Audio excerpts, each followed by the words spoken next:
Boa noite, pessoal, aguardando os descomplicados entrarem na nossa live. Vai ser uma live especial hoje com a bibliotecária Joana Ferreira. Boa noite a todos, sejam bem-vindos e bem-vindas. Nossa live hoje tem como tema como fazer citações. Boa noite, pessoal, Thalita, Mi, Sandra, Ana Luísa, sejam todas muito bem-vindas. Rodrigo, bem-vindo, Rodrigo. Vanessa, Febrânia, Joana acabou de entrar. Vou chamar a todos. Vou fazer a nossa chamada, tá?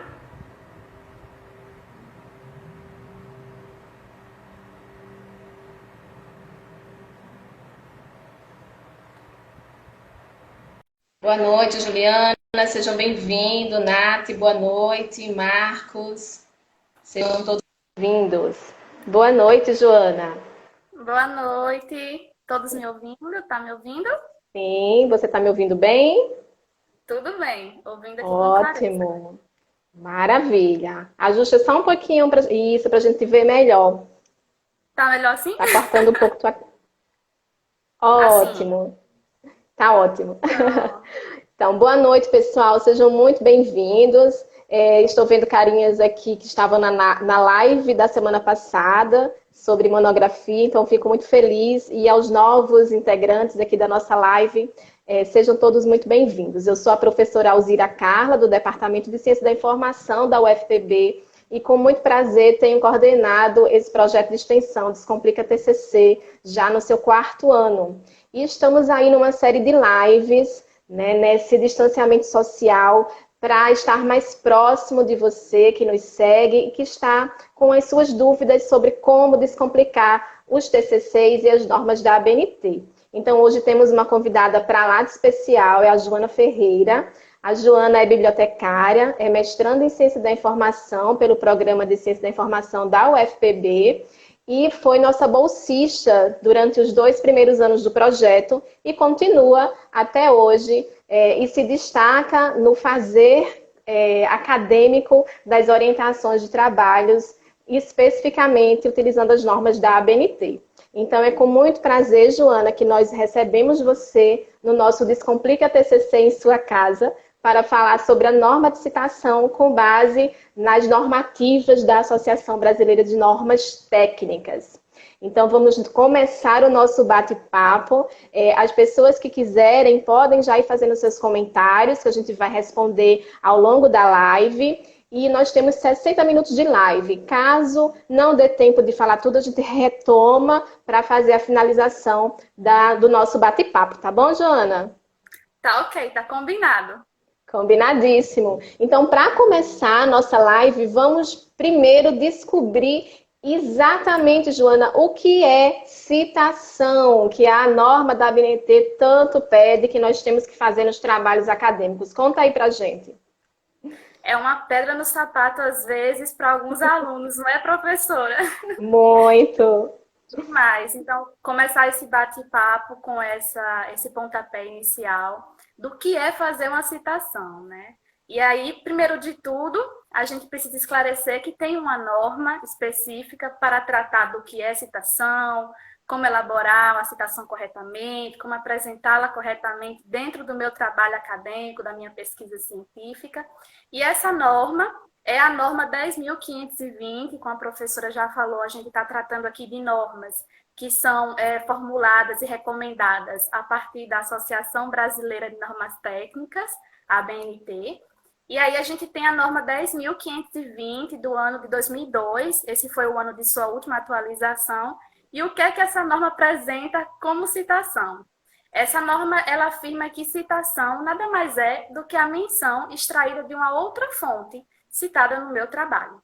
Então, a professora Lucineide, para quem acompanhou a última live, ela comentou aqui a respeito da fundamentação teórica, dos aspectos que regem essa construção, e as citações, elas servem justamente para essa parte da construção do trabalho. Eu vou precisar mencionar autores que já trabalharam dessa temática, a respeito da temática que eu escolhi.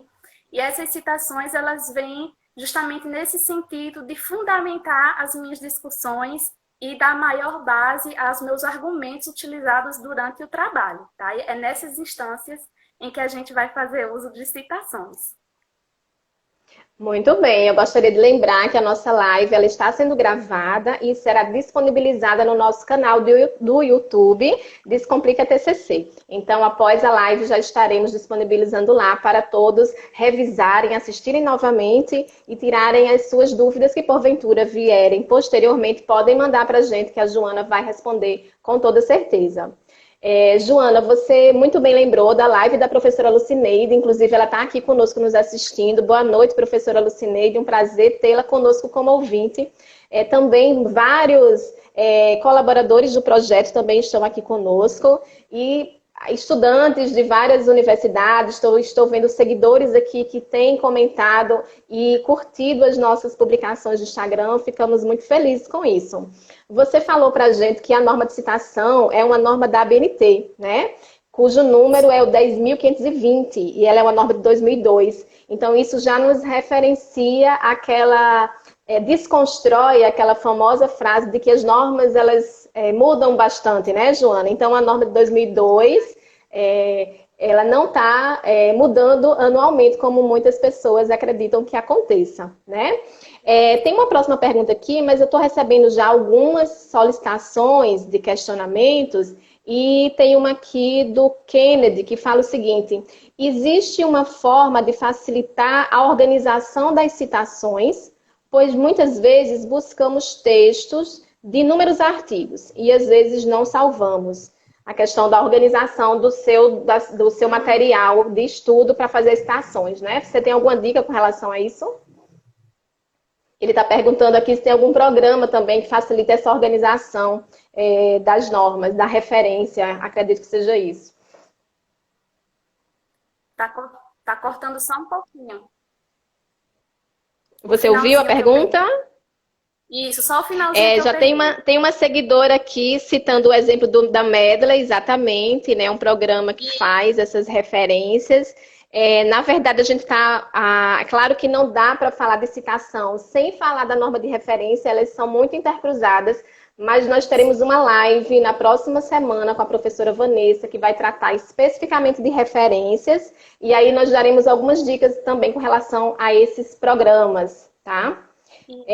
Com relação a dicas, Joana, de organização, você acha que é ideal a gente, assim que fizer uma citação, assim que utilizar uma fonte, você já ir fazendo a referência ao final do trabalho? Demais, professora. E aí eu compartilho de uma experiência muito acabado de concluir a graduação, já ter apresentado o TCC também. Então, a gente acaba vivenciando esses momentos e descobrindo estratégias para poder organizar o nosso trabalho na hora de fazer citações, na hora de fazer as referências, como a senhora falou. As citações e as referências, elas são muito conectadas, porque todo autor que a gente vai citar é preciso referenciar, não é? Então, como é essa estratégia de, assim que utilizar-se da citação de um autor, de outra fonte, já fazer a referência, já deixar anexado no seu trabalho, auxilia e muito. Inclusive, foi uma das estratégias que eu adotei para fazer o meu TCC. Claro que existem programas como o Mendeley que podem sim auxiliar o aluno em organizar e gerenciar essas informações, essas fontes que eles utilizaram, dentre outros também, que são programas pagos, que também conseguem gerenciar essas informações. Mas essa, para quem não tem até muita experiência utilizando o Mendeley, é uma básica que eu acredito que todo mundo pode desenvolver e que dá super certo. Então, utilizou a ideia do autor, fez a citação, já vai lá no finalzinho do seu trabalho, coloca as referências e aí a gente não perde nenhuma informação durante o processo. Maravilha! Isso até para evitar que nós esqueçamos onde recuperamos aquela informação. Então, citou no trabalho, citou um autor na fundamentação teórica, já faz o link com a referência, colocando todo o referencial de acordo com a norma de referência 6023 de 2018, que nós vamos tratar na próxima semana, tá bom?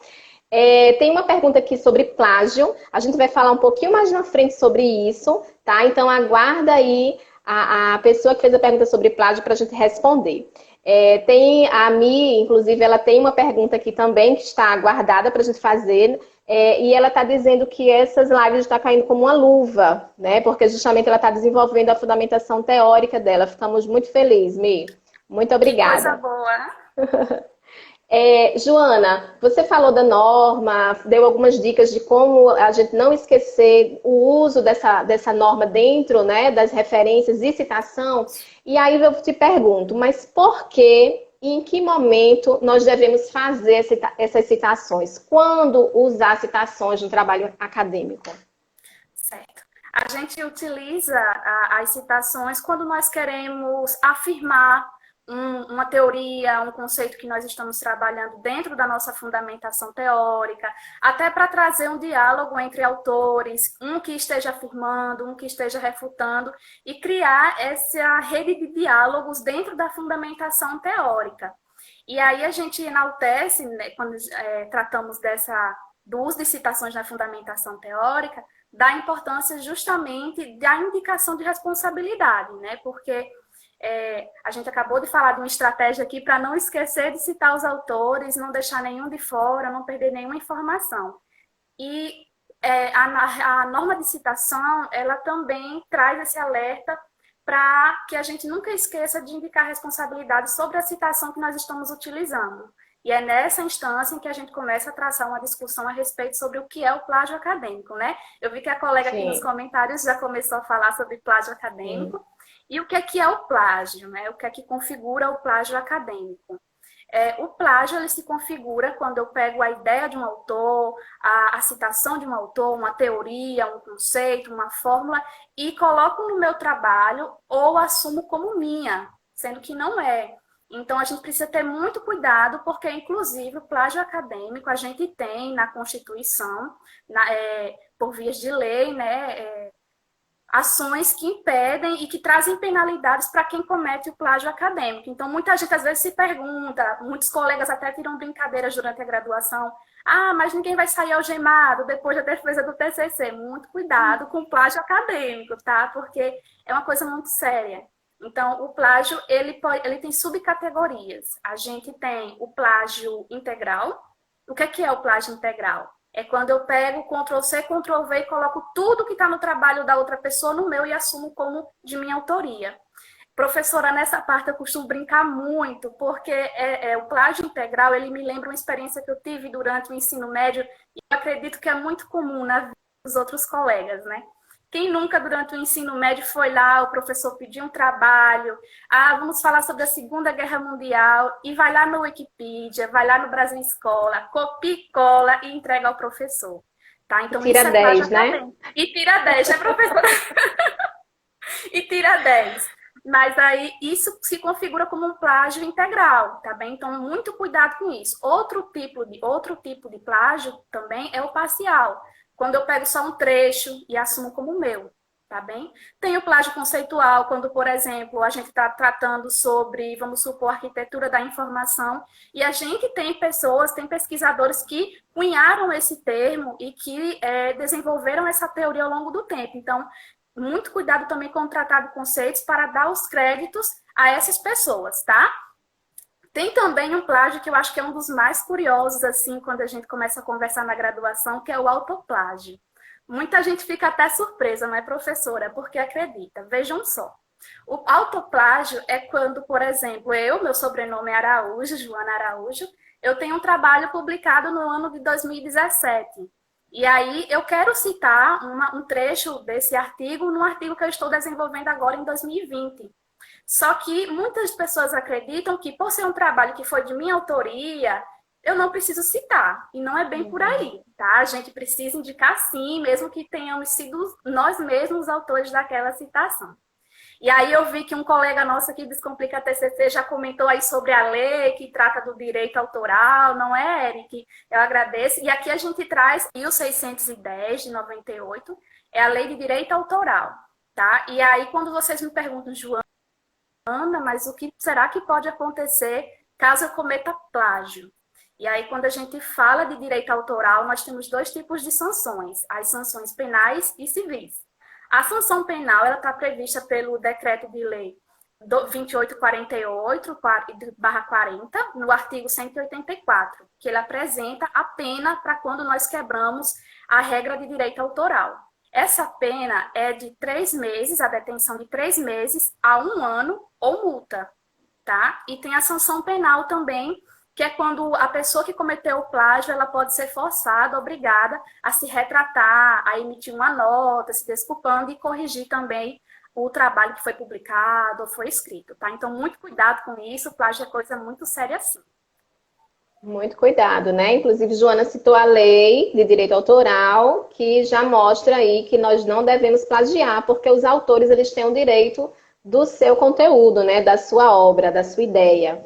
Muito bem, Joana. Então, nós já vimos que existe uma lei que protege o direito autoral, né? Já vimos que existe uma norma que organiza, que padroniza as citações.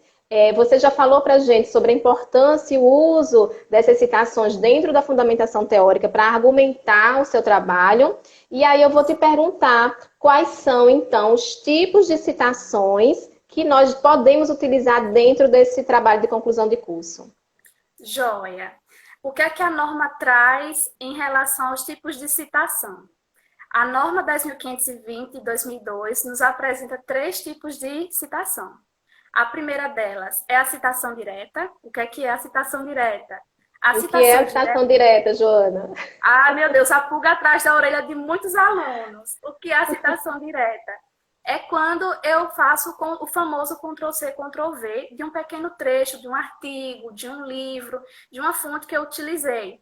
Por exemplo, eu estou lendo Silva 2019 e tem um trecho fantástico que eu achei maravilhoso, se encaixa perfeitamente no argumento que eu estou desenvolvendo dentro da minha monografia, lá na fundamentação, e eu quero trazer para o meu trabalho.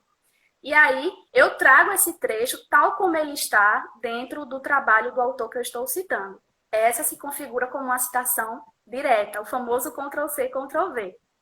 Nós temos também a citação indireta. O que é a citação indireta?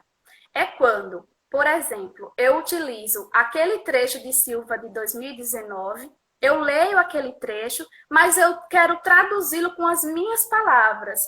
Por que a citação indireta ela é tão benéfica em diversos casos? Pensem só. Imaginem que vocês estão lendo um trabalho e aí tem um parágrafo inteiro com, acho que eu acredito, umas 12 linhas. E imagine você fazer um Ctrl+C, Ctrl+V de um parágrafo de 12 linhas dentro dessa fundamentação.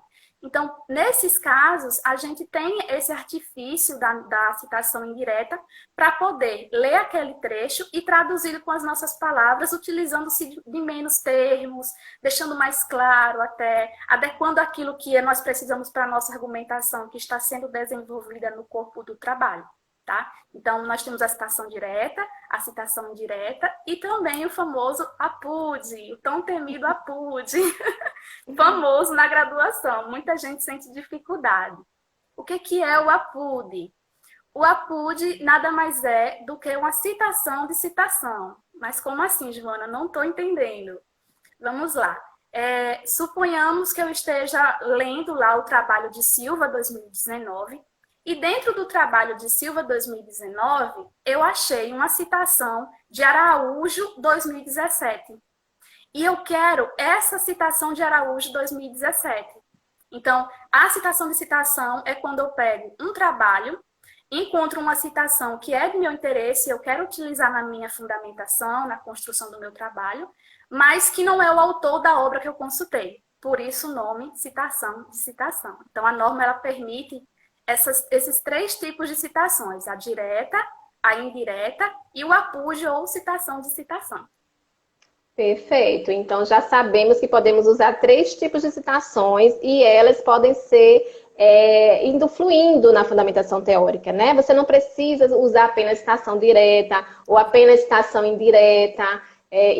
você vai aí fazendo um diálogo entre os autores, não é isso, Joana? E aí, lembrando que as citações, elas devem ser usadas na fundamentação teórica, mas os autores também devem se colocar, né, enquanto escritores daquele trabalho. É importante que na fundamentação teórica, nas análises, o autor desse trabalho acadêmico, ele também consiga raciocinar em cima daquelas citações, interpretá-las, relacioná-las entre si, para que o texto ele não fique, como a gente costuma dizer, copiar, colar uma colcha de retalhos, né?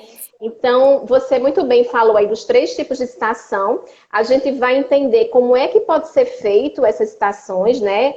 O que a norma fala sobre os termos adequados para usar, se cita autor, se cita ano, se cita página. Mas eu quero fazer uma pergunta de uma seguidora, da Mi Cardoso, ela está aqui nos acompanhando, onde ela pergunta sobre a questão do uso do APUD, que você citou agora, que é usado na citação de citação. Então, ela diz o seguinte, Joana, é errado utilizar no referencial teórico uma citação de um autor X sem ir na fonte original do mesmo autor? E assim, além disso, ela fala o seguinte, que vai colocar esse autor original nas referências, né? Então, ela leu uma citação, utilizou aquela citação dentro do seu trabalho, mas não usou a PUD. Ela usou como se tivesse lido a fonte original. E aí ela pergunta se é possível fazer isso. Entendi. Vamos lá. É a Mi, não é isso? Isso. Tá. Mi Cardoso. Mi Cardoso. Mi, veja só. É possível que seja feito realmente isso. Existem pessoas que fazem realmente e não consultam o documento original, vão lá, pegam a citação que está no trabalho que eles conseguiram ter acesso, vão nas referências e copiam as referências como se tivesse tido realmente acesso à obra do autor que foi citado. Mas a pessoa que faz isso assume alguns riscos. Que riscos são esses? Por vezes, essa citação que você pegou do trabalho a que você teve acesso, ela pode não ter traduzido com tanta fidedignidade aquilo que a obra do autor original, da fonte que você pegou, da citação, quis dizer.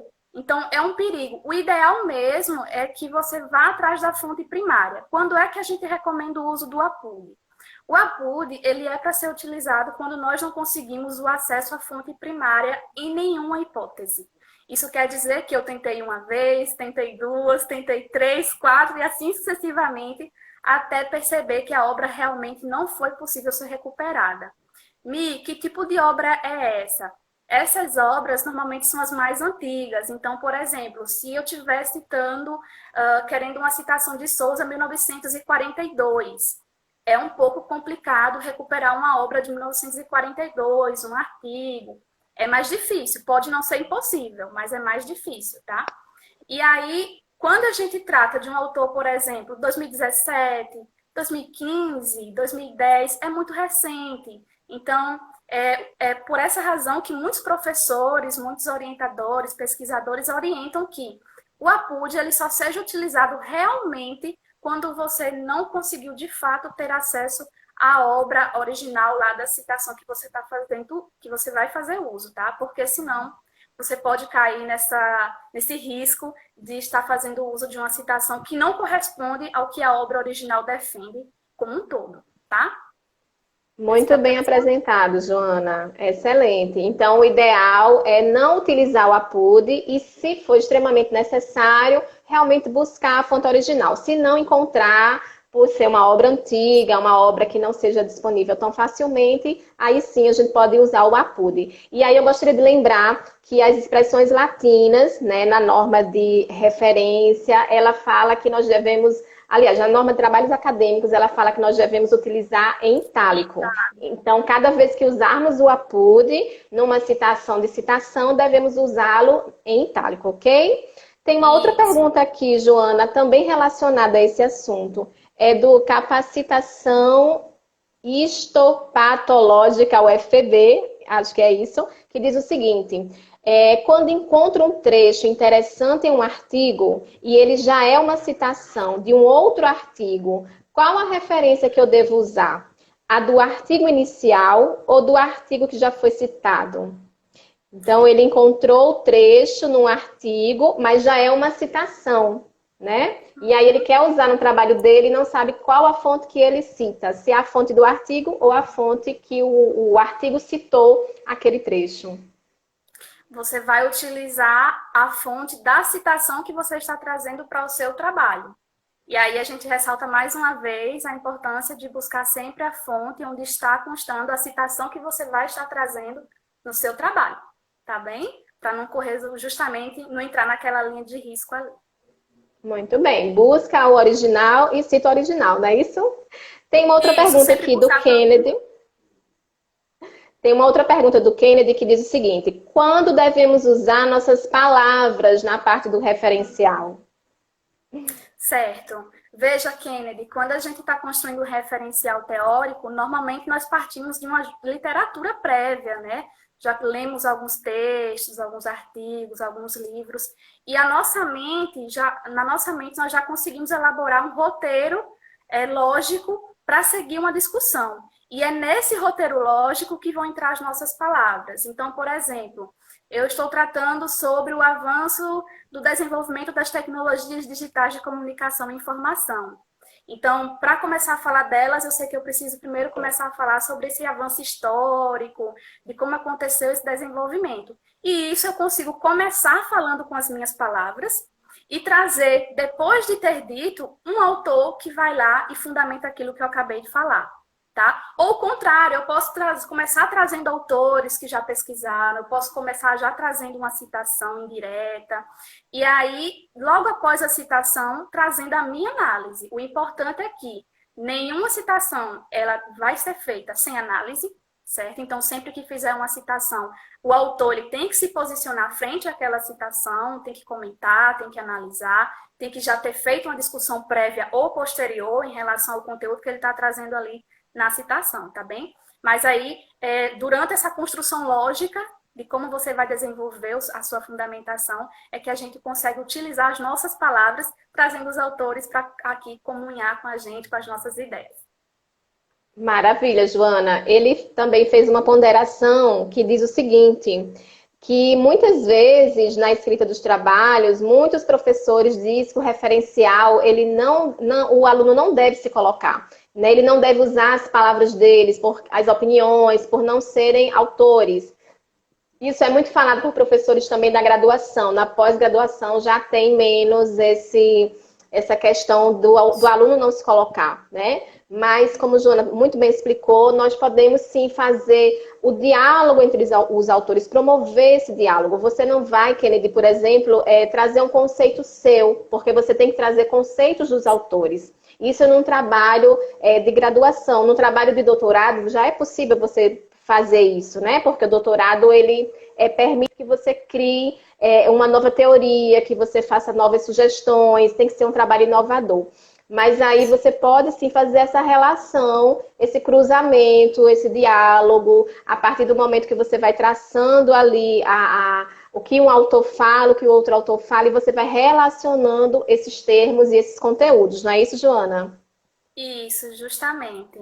A gente tem muito disso na graduação realmente, né? Do professor falar que o aluno ele não pode se colocar na fundamentação, mas é justamente nessa perspectiva.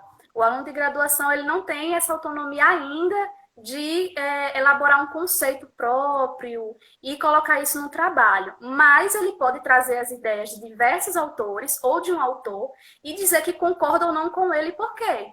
Então, ele pode refletir criticamente, reflexivamente, acima daquilo que ele está trazendo na citação. É possível.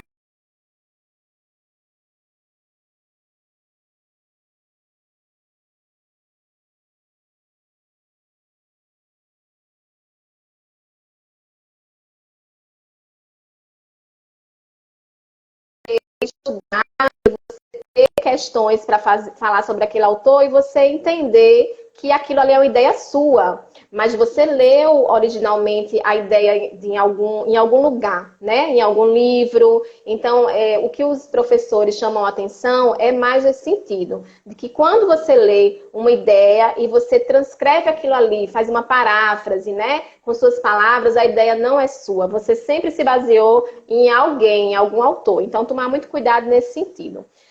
Tem uma pergunta aqui também relacionada ao que a gente está conversando. O pessoal está interagindo bastante, pessoal. Muito obrigado pelos questionamentos.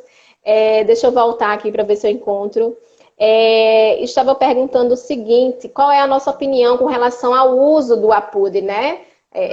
Você falou a respeito disso, que não é adequado utilizar. E quando utilizar? Isso, justamente. O APUD. Nossa equipe sempre recomenda só utilizar mesmo quando de fato não conseguiu ter acesso à obra da citação que você está usando, certo? Então, fora isso, corram do APUD, tá, pessoal? Eu quero registrar a presença aqui do bibliotecário Edilson Filho, da professora Geisa Flávia, do bibliotecário Johnny Rodrigues, Angélica Simões também está aqui conosco. Muita gente da área aí compartilhando da nossa live. Ficamos muito felizes. Sejam muito bem-vindos. Tem uma outra pergunta aqui, Joana, que fala o seguinte. Quando a gente lê algo, certas palavras ficam no subconsciente, né? Coloco no meu texto e, de repente, fica parecido com o que ficou na minha mente, né? Então, de repente, fica parecido com o texto de alguém. E aí, o que fazer? Era justamente o que a gente estava conversando, né? Provavelmente, Carla que fez esse comentário, provavelmente ela leu e se inspirou, e aquilo ali ficou realmente na mente dela. E aí ela precisa, se for a ideia de outrem, ela precisa citar essa pessoa, não é isso, Joana? Fazer uma citação indireta ou direta. Justamente, professor, isso é muito comum, é mais comum do que a gente imagina. Muitas vezes ali, depois de ler muitos livros, muitos artigos, alguns termos, alguns conceitos e aplicações acabam ficando na nossa mente e aí depois nós acabamos nos confundindo, né, achando que fomos nós mesmos. Mas quando isso acontece, pessoal, normalmente quando nós estamos desenvolvendo o trabalho de um monográfico, por exemplo, uma monografia, a gente vai estar sendo acompanhado por um orientador. Então, o orientador, ele pode orientar nesse sentido, ao ler o seu trabalho, dizer, mas tal autor, ele também falou isso. Traga para o seu trabalho também, vale muito a pena citar e relacionar com isso que você está dizendo, sabe? Outra coisa que também é muito, muito útil são os programas de plágio. Então, às vezes, eles nos remetem a algumas fontes que nós não conhecíamos, e aí nós acabamos fugindo desse erro de acabar utilizando uma ideia inconscientemente que nós achávamos que era nossa, certo? Mas aí vai ter sempre a figura do orientador como uma pessoa que pode te auxiliar neste sentido, ao descobrir esses termos, esses conceitos que vocês estão trazendo, que outros pesquisadores também já trabalharam, e também as ferramentas de antiplágio, né, de detecção de plágio, que também podem ajudar nesse sentido, tá? Muito bem, tem algumas perguntas aqui com relação ainda à questão do referencial teórico, uso de citação, se a ideia, se você leu algo, até que ponto aquela ideia é sua ou do autor. Então, acho que a dica que nós podemos deixar diante do que Joana expôs se você leu algum documento, alguma informação e você teve uma ideia a partir dali, né? Observe se essa ideia é sua, porque se você está trazendo aspectos do autor, você não é uma ideia sua, você está interpretando, né? Fazendo uso de uma citação indireta para colocar as ideias do autor. Então, você pode sim ler um documento, achar interessante, citar no seu trabalho com as suas palavras, mas se a ideia não é sua, você precisa aí fazer uma citação indireta, tá? E aí a gente vai se perguntar como fazer essa citação indireta. A gente vai entrar nesse momento, mas como tem muitas questões aqui ainda relacionadas à construção da fundamentação, eu estou finalizando as perguntas para a gente poder entrar nesse aspecto. Como que eu faço uma citação direta, como eu faço uma citação indireta, como eu faço uma citação de citação. A gente vai ser bem didático para que vocês consigam perceber no exemplo prático, né, Joana? Tem aqui uma outra questão. O pessoal está citando aqui o Gonzaga, que é colaborador do Descomplica, está usando o exemplo do CopSpider, né, que é um detector de plágio. Obrigada, Gonzaga. Tem uma pergunta sobre as referências, se apenas usa os autores que citou ao longo do texto. Excelente pergunta. E aí eu estou lembrando de outra que eu li aqui, que perguntava assim, os autores que a gente cita como fonte dos gráficos, das tabelas, dos quadros, eles também devem estar nas referências? Vamos tentar responder essas duas questões. Tá, com certeza. Sem dúvida nenhuma. Por quê? Vejam só, a gente está trazendo um gráfico que não foi elaborado por nós, então é necessário fazer essa indicação sim. Então, no corpo do trabalho, se for um gráfico, uma imagem, uma tabela, eu vou ter abaixo a fonte, não é? Fonte, 2 pontos, e a autoria daquela produção, daquele quadro, daquela imagem. E no final, nas referências, eu vou referenciar o trabalho, sim, a obra que eu consultei. Algumas pessoas preferem colocar nos anexos, correto, professora? E aí a gente tem a opção de colocar nas referências e nos anexos. Nos anexos, quando a gente se trata, por exemplo, de uma tabela muito extensa, e aí a gente tem sim essa opção de colocar essa produção nos anexos. Mas é importante citar, é necessário citar e referenciar o trabalho. Quer seja nos anexos, com a referência lá nos anexos, quer seja na lista de referência. Então, toda fonte citada dentro do texto, nós precisamos colocar nas referências, mesmo que essa fonte seja uma fonte de ilustrações. E aí eu complemento dizendo o seguinte, que se você usar um autor em nota de rodapé, esse autor também tem que estar nas referências. Ou seja, todos os autores que você citar no seu texto, você vai colocar lá nas referências também, tá bom? O pessoal está perguntando, Joana, sobre sugestões de programas antiplágio, qual é mais confiável? Você tem alguma sugestão? O Gonzaga falou aqui sobre o CopSpider. Tem outros programas antiplágio que você poderia citar? Que eu conheço, eu utilizo muito o CopSpider, é um dos que eu mais recomendo, por ser bem completo, ele oferece o relatório, mas eu sei que também as instituições de ensino, elas disponibilizam para os professores também alguns softwares, e aí eu convido a professora Alzira, que já é docente da UFPB, a também dar um exemplo de um detector de plágio que a instituição, porventura, possa disponibilizar, ou algum outro que ela também conheça. Eu acho que nós podemos fazer uma live até sobre isso, né? Tem 2 temas aqui interessantes que o pessoal solicitou aqui no nosso debate, que é os antiplágios e os detectores de plágio, né? E a questão do direito autoral, da questão da cópia, né? Dessas questões. Vamos deixar isso para uma outra live, porque a gente tem muito que falar ainda, né? E fica como sugestão aí o CopSpider, que vocês podem buscar lá. E se vocês colocarem no Google detector de plágio, programa antiplágio, vão conseguir alguns. Mas aí é importante dizer que alguns têm versões free e outras versões mais amplas, né, são pagas. Então tem um limite aí que você pode usar por dia. Então é bom verificar isso para a gente poder estar vendo qual o tamanho do seu material, se é um artigo, se é um TCC, né, uma monografia, para poder estar buscando esses programas. Joana, o pessoal está aqui também perguntando, dizendo que está amando as colocações, muitos aplausos, dizendo aqui que está ótimo, que está atendendo a necessidade deles, né? Ficamos muito felizes com isso. O referencial teórico é a citação do autor e não ideia minha. A gente comentou sobre isso, né? Na verdade, são as duas coisas, não é isso, Joana? Justamente, é o posicionamento do autor aliado com as citações e os pensamentos de pesquisadores e autores que já trabalharam naquela área escolhida para a pesquisa. Ok. Se eu não vi alguma pergunta aqui, me perdoem. Depois a gente volta aqui para tentar responder alguma que não foi respondida. A gente vai seguir no que a gente planejou para falar, né? Para que a gente realmente agora perceba se eu tenho 3 tipos de citações, como é que eu vou fazer essas citações agora? Como é que eu faço então, Joana? Uma citação direta, uma citação indireta e uma citação de citação na prática. O que a norma 10.520 fala para a gente com relação a isso? Joia. Vamos começar pela citação direta? Vamos sim. O que é que a norma fala sobre a apresentação de uma citação direta? A citação direta de até 3 linhas, ela vai vir no corpo do texto, normalmente, entre aspas.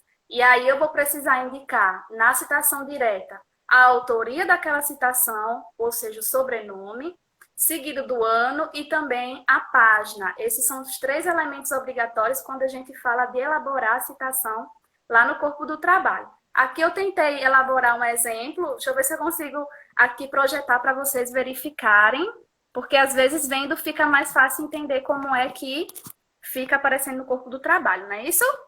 Deixa eu virar aqui. Claro, ótimo. E aí vejam só. Aqui eu trouxe um exemplo. Eu tenho aqui 2 citações em que pode ocorrer uma citação no corpo do trabalho. Essa citação ela pode ser feita no início do parágrafo, que é o primeiro exemplo. Eu tenho ali Segunda Araújo, tá vendo o sobrenome? E aí eu vou abrir parênteses quando vem no início do parágrafo. Quando o nome vem fora do parênteses, apenas a primeira letra em maiúscula e o restante aparece normalmente. O ano e a página sempre vão aparecer entre parênteses, tá certo? E aí eu tenho o ano, vírgula, o P. Uma curiosidade sobre esse P. Muita gente ainda se confunde e coloca o P maiúsculo, coloca o PAG, não é, professora? Tem gente Joana, que... Oi? eu desativei aqui os comentários um minuto para o pessoal conseguir ver melhor, tá bom? Porque ficava as frases e aí eu desativei para que eles consigam ver melhor. Depois eu ativo novamente. Pronto, tá joia. E aqui a gente tem o ano, esse P, normalmente, algumas pessoas podem se confundir, colocar maiúsculo ou PAG, né? Porque muitas pessoas pensam que a abreviação de página é o PAG, e não é, tá, pessoal? Muito cuidado. É um P minúsculo, ponto, e um espacinho entre o ponto e a indicação da página, porque tem muita gente que coloca ali coladinho e não é coladinho, tá bem? É separado. E aí eu vou abrir aspas e vou colocar a minha citação. Aqui eu trouxe uma vibe bem positiva para quem está assistindo a nossa live, né? O TCC será um sucesso. E aí tem também um outro exemplo, porque quando a citação ela aparece no final do parágrafo. Então eu posso trazer também a autoria ao final da citação. E aí, nesses casos, o autor ele vem dentro do parênteses. Quando o autor vem dentro do parênteses, é tudo em caixa alta, tá? Então, eu tenho ali Araújo, vírgula, o ano, vírgula, e a indicação de página, tá bem? Você consegue aproximar mais um pouco, Joana? Consigo sim. Deixa eu ver se fica melhor aqui para vocês. Ou aumentar um pouquinho, né? Pronto, assim. Então... Ótimo. O que a gente está vendo aí que a Joana está explicando? Se eu tenho uma citação e eu vou colocar o nome do autor, o nome do autor dentro do texto, na sequência eu coloco entre parênteses o ano, vírgula e a página. Não é isso? E aí a minha citação vem entre aspas e tem um detalhe que eu vou pedir para a Joana explicar com relação ao uso das aspas, tá, Joana? E aí, se eu uso o meu autor ao final da citação, eu vou colocá-lo entre parênteses e caixa alta, que é letras maiúsculas, né? Então, tá ali, Araújo, tudo maiúsculo, vírgula, 2020, vírgula, P, ponto, espaço, página 3, fecha o parênteses. Ou seja, fora do parêntese, minúsculo, como a gente escreve normal, só a primeira letra em maiúsculo, dentro do parêntese, tudo maiúsculo. E lembrando, né, que é o último sobrenome do autor, não é isso que a gente utiliza para fazer a citação. Fala pra gente, Joana, esse uso das aspas. Quando é que eu devo utilizar aspas e quando não uso aspas? Certo. Eu vou utilizar aspas quando eu estiver tratando de uma citação direta de até 3 linhas. Mas, Joana, e se a minha citação passou de 3 linhas? O que é que acontece com essas aspas? Perde. E aí a gente tem outra apresentação, tá? Quando a gente fala de uma citação, deixa eu virar aqui para mim, para vocês me verem por enquanto. Quando a gente fala de uma citação direta, que ela tem mais de 3 linhas, o que é que vai acontecer com essa citação? Eu vou retirar as aspas daquele trecho que eu estou utilizando. Esse trecho ele vai vir em espaçamento simples e em uma fonte menor do que aquela utilizada no trabalho. O que é que a norma de trabalhos acadêmicos fala sobre a fonte? A fonte de um trabalho, uma monografia, é fonte tamanho 12. Joana, a norma de citação me diz qual é a fonte que eu tenho que usar nessas citações que vem com espaçamento simples? Ela não fala, tá bem? Mas a nossa equipe sempre recomenda que utilize ali um tamanho 11, um tamanho 10, para não ficar tão pequeno e prejudicar para quem está lendo o seu trabalho. Uma outra característica é que esse mesmo trecho vai sofrer um recuo na margem esquerda de 4 centímetros. Então, vamos revisar para a gente não esquecer. O que é que acontece com a citação? Telecurso 2000. O que é que acontece quando eu tenho uma citação com mais de 3 linhas? Eu vou colocar esse trecho sem as aspas, tá certo? Ele perde as aspas. Ele vai vir num espaçamento simples, numa fonte menor e com recuo à margem esquerda de 4 centímetros em texto justificado. Tá bem? O que Como é que a gente faz isso? Como é que a gente faz isso utilizando o Word? Né? Quando você seleciona o texto, você pode formatar parágrafo e coloca lá 4 centímetros à esquerda. Aí você não vai precisar se preocupar de estar medindo lá com a reguinha, não é isso, Joana? Justamente. Ou se você gosta de puxar, você vai lá na régua e puxa até os 4 centímetros. Isso. A seleção é até mais fácil, porque aí na seleção a gente já escolhe qual é o texto que vai vir com a fonte menor, o espaçamento e o recuo, tá? O que é que não vai... Justamente. O que é que não vai mudar nessa citação com mais de 3 linhas? Eu ainda vou ter a indicação do autor, o ano e a página. Isso não muda, tá certo? Para a citação direta, são os 3 elementos obrigatórios. Então, eu sempre vou indicar na citação direta o autor, o sobrenome do autor em caixa alta, o ano e a página. E aí, professora, conversando aqui um pouco a respeito do sobrenome do autor, quando a gente vai falar de citações, tem uma curiosidade que eu vejo que muitos alunos acabam se espantando durante a hora da elaboração da monografia, que é quando por exemplo, o sobrenome vem carregado de um filho ou de um neto. E aí o que é que acontece, né? Tem muita gente que vai lá e coloca filho em caixa alta. E não é, tá, pessoal? Filho, neto, sobrinho, são graus de parentesco. Então, eles não vão aparecer unicamente lá na indicação de citação. Se eu tenho, por exemplo, Araújo Filho, não vai ficar filho, vai ficar Araújo Filho, vírgula, o ano e a página, tá bom? Para a gente não se confundir, porque muita gente ainda se confunde quando a gente se depara com grau de parentesco. Muito bem. Então, já vimos que se o autor for citado dentro do texto, ele fica minúsculo, só a primeira letra maiúscula. Se for usado no final da citação, vai ficar entre parênteses maiúsculo. Já vimos também o uso com aspas até 3 linhas. O espaço vai ser 1,5, né, entre linhas normalmente. E se for mais de 3 linhas, vai ter toda essa formatação com espaço simples, recuo 4 centímetros e fonte menor, que é a utilizada. E aí, dando uma dica de trabalho, da norma de trabalho acadêmico, muitas pessoas têm dúvida, né, Joana, com relação a que fonte usar. Então, a norma indica a fonte Arial ou Times New Roman, outra não, são essas duas aí. Joana, fala então pra gente como é que normaliza a citação indireta. Eita, citação indireta, vamos lá. O que é que acontece quando eu vou apresentar a minha citação indireta dentro do meu trabalho? E aí eu vou virar a câmera aqui para vocês conseguirem visualizar novamente o exemplo, tá bem? Quando Joana virar a câmera, eu vou desativar os comentários para poder vocês verem e depois eu ativo novamente, tá bom? Pronto, tá joia. Deixa eu virar aqui. Virei. Tá dando para conseguir ver? Sim. Ok, vamos lá. O que é que eu falei a respeito da citação indireta? É quando eu pego a ideia de um autor, um conceito, e eu trago para o meu trabalho com as minhas palavras. E aí eu consigo economizar, por muitas vezes, a quantidade de linhas que uma citação direta poderia acabar gastando dentro do meu trabalho monográfico. Eu trouxe aqui um exemplo de uma citação de um livro de metodologia do trabalho científico.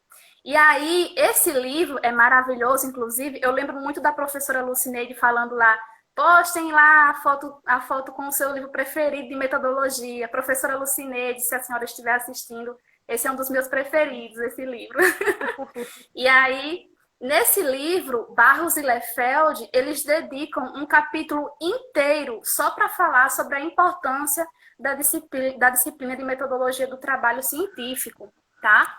E aí, eu li aquele capítulo, esse capítulo eu acho que ele tem 3 laudas, e eu resumi aquelas 3 laudas numa ideia. E aí, essa ideia que eu estou apresentando para vocês aqui. Uma ideia que me gastou 4 linhas, 5 linhas, não foi? 5 linhas.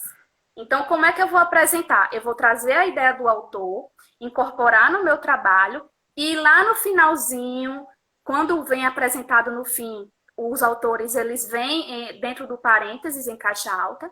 Então, eu vou ter lá Barros e Lefeld, que são os 2 autores, e aí, quando eu tenho mais de um autor, eu vou separar os autores com o uso do ponto e vírgula. Então, eu tenho Barros, ponto e vírgula, Lefeld, vírgula, 2007. Ué, Joana, mas cadê a página? O que é que acontece quando a gente fala de citação indireta? Para citação indireta, a página é um elemento opcional, tá? Então, quando eu estiver construindo a citação indireta, eu só vou precisar utilizar mesmo a indicação de autoria e de ano. E aí fica assim como eu estou mostrando para vocês. Caso a autoria venha no início do parágrafo, aí fica daquele jeito como a gente conversou, né? Segundo Barros e Lefeld, lá no corpo do trabalho mesmo, e o ano dentro de parênteses, tá bem? Muito bem, Joana. Aí eu aproveito para dizer o seguinte: as normas, elas são para padronizar o trabalho. Então, se a norma diz que você pode usar a página numa citação indireta ou não, então é muito de estilo, né? Tá ouvindo bem, Joana? Tô ouvindo. É muito de estilo, né? Se eu opto por colocar a página nas citações indiretas, então preferencialmente coloque em todas as citações indiretas, para não ficar uma citação indireta com página, outra citação indireta sem página. Então a gente padroniza, a norma dá essa flexibilidade e nós escolhemos como vamos fazer e padronizamos, né?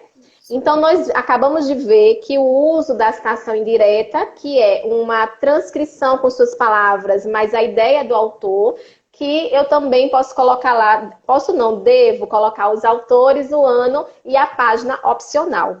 Como é, então, que nós normalizamos o uso da citação de citação, o famoso APUD? Justamente, vamos para o famoso APUD. O tão temido, não é?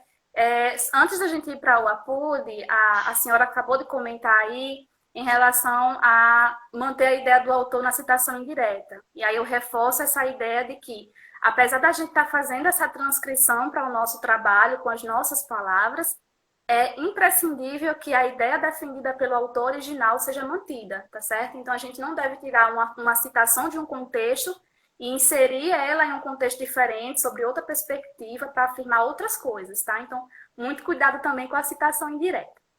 Partindo aí para o APUD, pode falar. Eu vou deixar você explicar a citação indireta e tem umas perguntas aqui que eu vou te fazer logo após, tá bom? Tem uma pergunta da professora Meriane. Obrigada, Meriane, pela presença. A Fabiana, bibliotecária, também está aqui. Nossa colaboradora Cris. O Rony, tá, Joana? Tá aqui, não fica nervosa. Só um pouquinho. Depois a gente responde essas últimas perguntas, tá? Então vamos lá, Joana. Como então normalizar uma citação de citação? Vamos para o temido APUD. Como é que eu faço para representar a minha citação, para apresentar ela no corpo do meu trabalho, quando eu faço uso de um APUD? Eu vou virar novamente aqui a tela para que vocês consigam visualizar o exemplo, tá bem? Tá dando para ver? Sim. Ok, joia. E aí, vamos relembrar o que nós discutimos a respeito do que é o APUD, tá? O APUD, ela é uma expressão, e essa expressão significa citado por.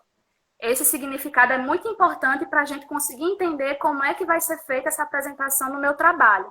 Então, eu vou ter ali, por exemplo, aqui eu tenho uma citação indireta, tá? E eu trago aí trago o trecho. O trabalho de conclusão de curso não precisa ser uma construção acompanhada de muita tensão. E aí, eu peguei essa citação é de Silva, 1958. Silva é o autor desse pensamento. E aí, eu peguei essa citação de Silva dentro do trabalho de Araújo 2020. porque eu não consegui ter acesso ao trabalho de Silva, porque, percebam, é do ano de 1958, muito antigo, não consegui ter acesso.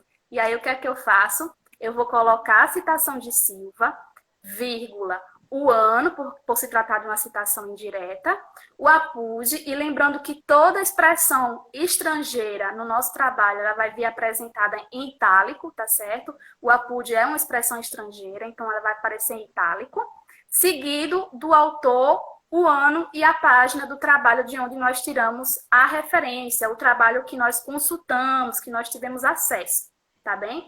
E aí, para lembrar, Joana, mas tem alguma estratégia que eu possa utilizar para construir esse APUD lá na hora de desenvolver a minha escrita? O autor mais antigo vem primeiro. A gente sempre costuma dizer isso nas nossas oficinas, né, professora? Lembrar que o autor mais antigo, ele sempre vem primeiro, tá bem? Então, o primeiro autor mais antigo, indicando que ele é o autor daquele pensamento, daquela citação, seguido do APUD, a expressão APUD, e a citação da obra que eu consultei, que eu tive acesso, tá bem? Eu vou aproveitar esse seu exemplo, Joana, para dizer o seguinte: você colocou Silva, vírgula, 1958, APUD, Araújo, né? Se o autor do trabalho tiver a página de Silva, você também pode colocar. Então, pode ficar Silva, 1958, página 30, por exemplo. E aí você está dizendo o quê? Que aquela citação em Silva está naquela página. Em Araújo, o ano de 2020 está naquela outra página. Então, tanto você, se caso você tenha essa informação da página, também é possível colocar após o ano do primeiro autor citado. Correto, Joana? Corretíssimo, professora. Muito bem. Vou voltar aqui os comentários para a gente ler algumas perguntas, tá bom? Deixa eu voltar aqui um pouquinho. O pessoal está interagindo muito, gente. Isso é muito bom, porque mostra que vocês estão atentos e querem tirar as dúvidas. Ficamos muito felizes. A missão aqui é descomplicar. Quer descomplicar, né? A missão aqui é descomplicar. Muito bem. Deixa eu ver aqui onde foi que eu parei. Está excelente a live. O pessoal está comentando. Deixa eu ver. Podem perguntar à vontade, viu? Muitos coraçõezinhos. Quando eu citei o mesmo autor em anos diferentes, tenho que colocar o mesmo repetidamente nas referências? Ou seja, ela citou o mesmo autor, mas ele tem anos diferentes. Então, são fontes diferentes, documentos diferentes, mas o mesmo ano. Se ela tem que colocar os 2 ou 3, o que ela citou nas referências. Tem que ir, todos têm que ir no final na lista de referências, tá? Mesmo que seja da mesma autoria, por se tratar de trabalhos que foram publicados em anos diferentes, com outros tipos até de temáticas, são outros trabalhos. Então, a gente tem que referenciar eles individualmente lá no final, na nossa lista de referências, tá bem? Não esqueça desse ponto. Muito bem. Nós falamos como fazer citação direta, indireta, citação de citação, e existem alguns casos excepcionais, digamos assim, fora da regra comum, né? A professora Meriane perguntou um deles, que é a relação dos nomes conjugados. Como, por exemplo, Santana com apóstrofo, né? Tem aqueles nomes que tem um hífen. Então, como usar esses nomes nas citações? Tá, por se tratar, a gente chama também de sobrenomes compostos, né? Quando tem mais de um nome ali acompanhado. Santana é um sobrenome conjugado, composto, então vai aparecer na minha citação como Santana. E aí, muita gente sente dificuldade porque às vezes não consegue identificar. Por exemplo, tem alguns nomes, Gomes Ribeiro. Gomes Ribeiro, em alguns países, é um sobrenome composto. Então, a gente precisa ir pesquisar São os espanhóis, né? González de Gomes. González de Gomes, a famosa González de Gomes. E aí, quando a gente tem esse sobrenome composto, ou quando a gente está na dúvida se é mesmo um sobrenome conjugado, é importante que a gente vá pesquisar sobre o autor, saber se ele é espanhol, se ele é norte-americano, como é que ele está fazendo uso também das citações dele em outros trabalhos, e aí a gente pode consultar Currículo Lattes, ORCID, para saber como eles preferem ser, como eles colocaram a indicação de serem referenciados, né? E aí a gente consegue identificar se é um sobrenome composto, conjugado. Mas é uma questão muito importante porque muitos alunos ainda ficam em dúvida realmente. Muito bem. O pessoal tá aqui. A professora Lu elogiou a sua escolha do seu livro de cabeceira, de metodologia. A professora Meriane disse que é muito importante a gente estar falando sobre isso, do APUD, que só é para usar realmente se for necessário. Eu estou aqui com a mensagem de que nós vamos terminar a live. Eu vou fechar essa para a gente não perder e vou automaticamente chamar todo mundo novamente, tá bom? Tá joia.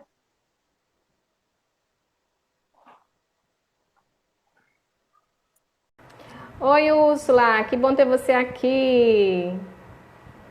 Olha aqui o nosso seguidor Genesis também está aqui. Joana já entrou, nosso colaborador Clebson. Obrigada, pessoal, por retornarem. Vou convidar aqui Joana para voltar para o nosso bate-papo.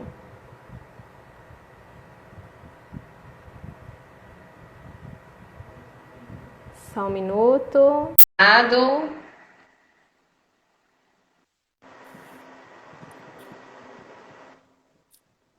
Olá, Joana.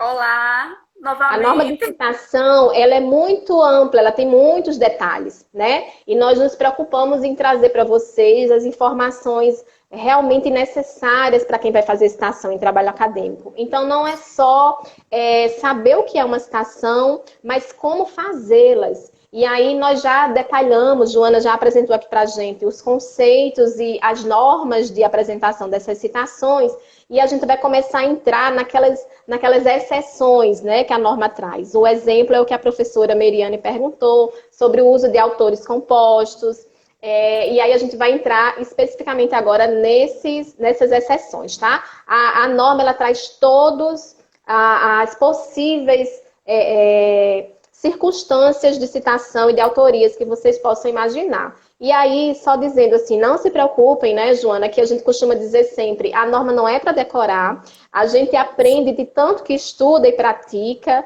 e até para poder ministrar as nossas oficinas do Descomplica TCC, mas qualquer dúvida, gente, é pegar a norma da BNT e consultar todas essas regras que estão lá postas. Então, a gente vai detalhar agora para vocês algumas exceções que são importantes e que a gente se depara com elas e muitas vezes não sabemos como usar essa citação.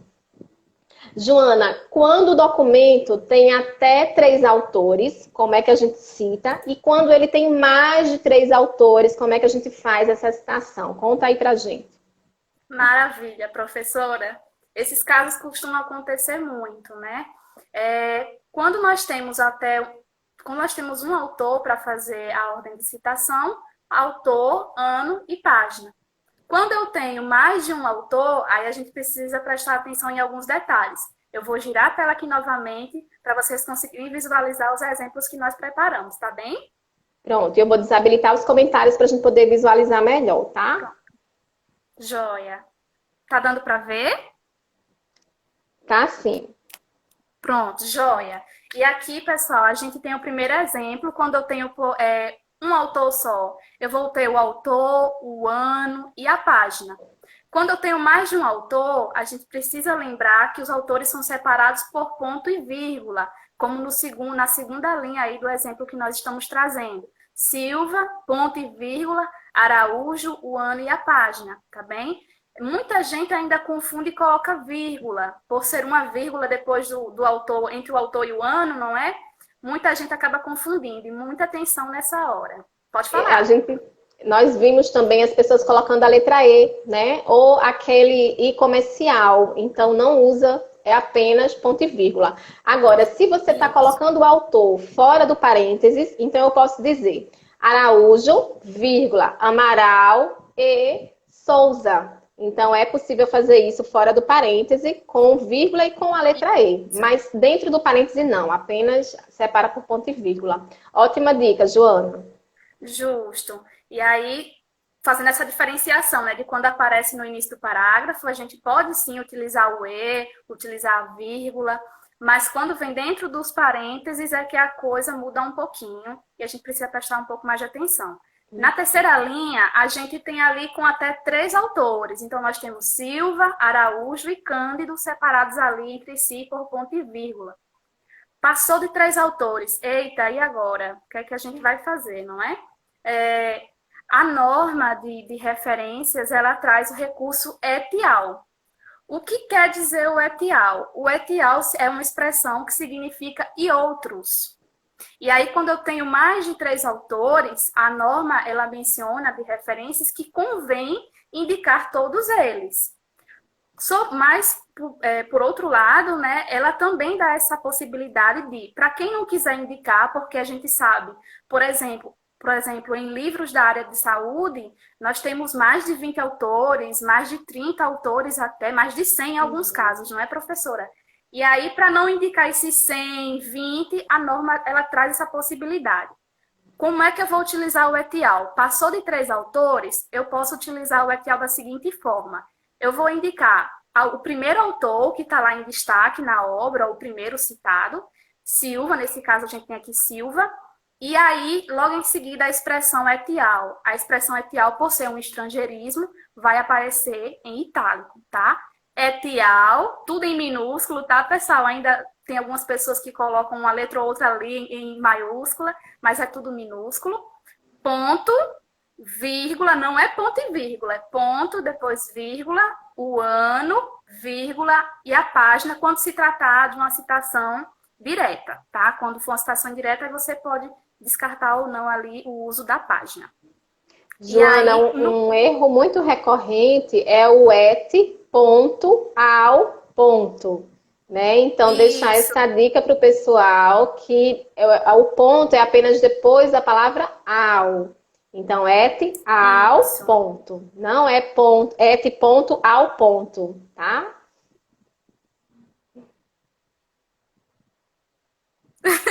É porque como são um termo que tem 2 letras cada, né? O pessoal acaba pensando que são 2 abreviações. Isso. E não é, tá? E não é. O ponto vem depois do L. É minúsculo e o ponto vem depois do L, tá? Quando esse termo ele vem no início do parágrafo, lá dentro do corpo do texto mesmo, eu posso colocar segundo Silva, etial, ponto, aí abro parênteses, o ano, fecho parênteses, no caso de uma citação indireta. O etial, ele vem sempre em itálico, tá? Então, não é porque ele está dentro do parênteses que ele está vindo em itálico, não. Mesmo dentro do corpo do trabalho, essa expressão ela vai vir também em itálico sempre. Inclusive nas referências. Muito bem, Joana. Deixa eu ver se tem alguma pergunta aqui, enquanto você gira a tua tela. Pessoal entrando...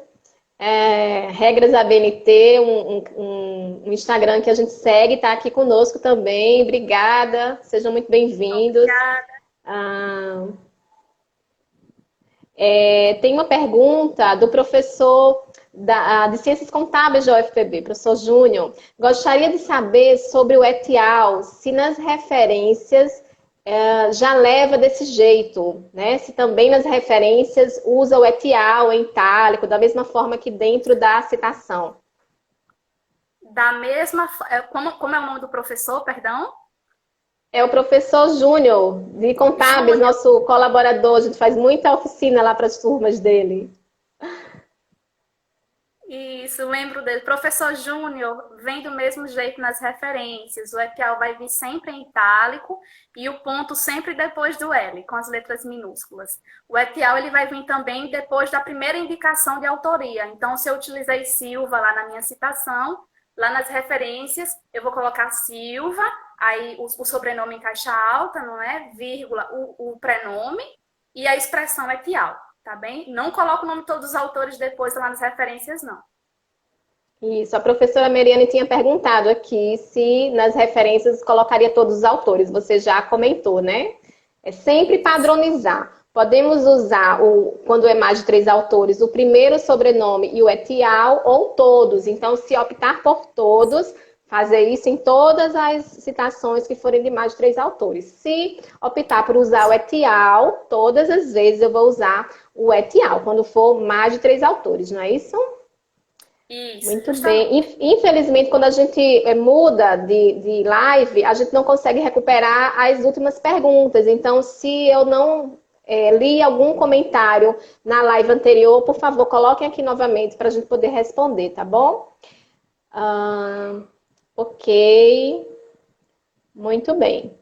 Então, vamos lá. Joana, tem uma outra seção também que a norma de citação contempla, que é o caso de documentos que não têm autoria. Então, você olhou na capa, olhou na folha de rosto, que são as fontes onde a gente procura esses elementos e não encontrou autoria. Como fazer a citação nesses casos?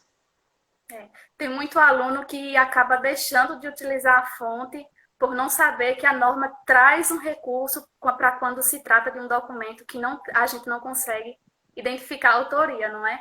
E aí eu vou virar novamente a tela para que vocês possam verificar o que é que acontece quando a gente se depara com um documento que não tem autoria, tá bem? Pronto.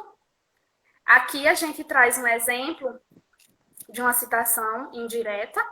E aí, quando o trabalho, a fonte, ela não apresenta uma autoria identificada com clareza, o que é que vai acontecer? Eu vou utilizar a primeira palavra do título da obra em caixa alta, certo? Então, vai aparecer entre parênteses, aqui a gente tem a primeira palavra, anteprojeto, seguido de reticências, tá? Porque esse título, ele tem mais coisas, certo? Não é uma palavra só, então quando se tratar nesses casos de um título extenso, tem mais de uma palavra, aí a gente coloca as reticências, não é? Vírgula, o ano e a página, que aqui na citação indireta entrou como elemento opcional, tá? Joana, eu peguei um trabalho que começa assim, ó, o anteprojeto de pesquisa perfeito. E aí, esse O vai entrar de o anteprojeto, ou ele fica de fora, eu coloco só a primeira palavra. O O vai entrar, tá? Então, eu vou ficar, se eu tenho no título o anteprojeto de pesquisa perfeito, então eu vou colocar em caixa alta o anteprojeto, tá bem? Ótimo. Registrando aqui o nome do professor Júnior, é Valdério Júnior. Obrigada, professor. Deu branco na primeira letra do nome. Professor Valdério é nosso colaborador, sempre parceiro, nos convidando para fazer as oficinas nas turmas de projeto e de TCC, né? Muito bom contar com você aqui na nossa live. A Sandra, que é bibliotecária lá de Recife, está dizendo o seguinte: nas citações diretas até 3 linhas, o ponto fica depois das aspas ou antes das aspas?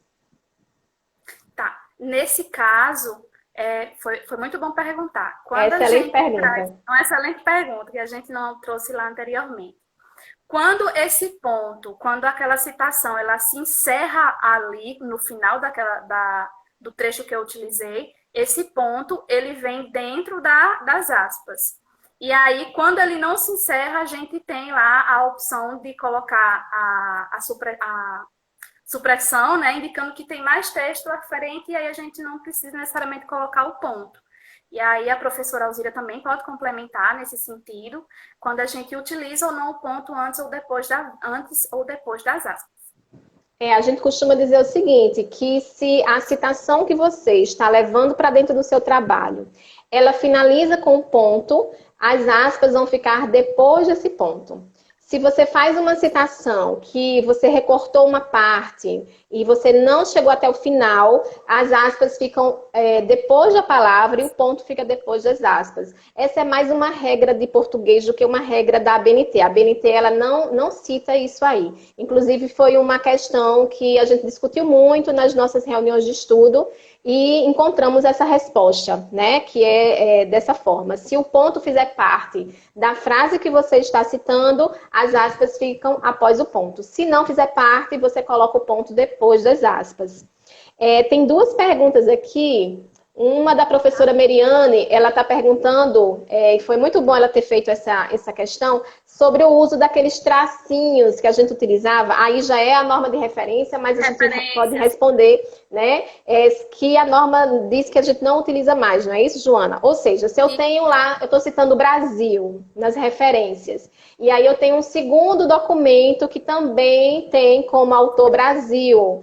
Antes a norma dizia que a gente poderia colocar aquele tracejado para dizer que era o mesmo autor. A norma não omitiu isso, né? E aí a gente entende que não utiliza mais o tracejado, tem que repetir. Então, se eu tenho 3 referências com o nome Brasil, eu vou precisar escrever, digitar Brasil e a referência completa. A próxima também entra com Brasil e assim sucessivamente. Eric Clashton, que é também nosso colaborador e advogado, está dizendo que a lei de direito autoral garante o direito ao anonimato. Muito bom, Eric Clashton, obrigada. Quando se trata daquelas obras sem indicação de autoria, não é isso? Sim, interessante. Deixa eu ver, tem outra pergunta aqui que fala o seguinte. Depois você pode mostrar o exemplo do documento sem autoria, por favor? Mostrar novamente, né? Quando a gente não encontra a autoria e entra pelo título. Estou apresentando aqui, novamente, quando não tem a autoria identificada. Então, o título, a primeira palavra do título é em caixa alta, seguido de reticências, vírgula, o ano e a página. Tá bem? Muito bem. E se a gente fosse citar o nome anteprojeto dentro do texto, Joana, como ficaria? Aí a gente colocaria o anteprojeto, o A maiúsculo, a primeira letra, seguido de reticências, não é isso? Muito bem. Entre parênteses, o ano e a página. Muito bem. Justamente. Sempre lembrando, pessoal, quando aparecer dentro do parênteses, caixa alta. Fora do parênteses, a gente tem essa possibilidade, primeira letra caixa alta e o restante, ok. Tem uma outra pergunta aqui. Deixa eu localizar, porque quando eu volto aí, sobe as questões. Em uma citação com diversos autores, é correto colocar apenas a primeira inicial de cada nome, em seguida o sobrenome? Em uma citação com diversos autores, é correto colocar apenas a primeira inicial de cada nome? Eu acho que ela está aqui lembrando muito da referência, que lá na referência a gente pode... Né? A gente pode usar o último sobrenome e abreviar os prenomes, né? Os prenomes e os outros sobrenomes. Mas dentro da citação, no texto, na parte teórica ou de análise, isso é possível, Joana? É possível. Existem alguns casos em que a gente vai ter que utilizar dessa manobra, né? De apresentar a primeira letra ou, por vezes, até o prenome completo do autor. E aí a gente pode apresentar agora, então... Que exceções são essas, né? Deixa eu pegar aqui os exemplos para que vocês possam observar. Eu vou virar a tela, tá? Para que vocês consigam visualizar. Prontinho. Ó, a gente tem aqui na primeira linha, tá dando para ver? Sim. Fico preocupada? Pronto. E aí a gente tem aqui na primeira linha, Joana, quando é que eu vou trazer o primeiro nome abreviado? Deixa eu fazer uma pequena correção aqui. Ao vivo. Ai, meu pai. Que o meu excluiu aqui quando eu salvei. Pronto. E aí, o que é que acontece, pessoal? Ó, eu tenho aqui 2 Araújos. E aí, esses 2 Araújos são autores que publicaram no mesmo ano, por coincidência. Quando isso acontece, como é que eu vou saber identificar lá na referência que foi um Araújo e não o outro? Aí, nesses casos, eu vou poder fazer uso da indicação da primeira letra, da abreviação da primeira letra, indicando que esse Araújo 2020 que eu estou me tratando em determinado momento pode ser, por exemplo, Ana Cláudia Araújo, e em outro momento eu estou utilizando Joana Araújo.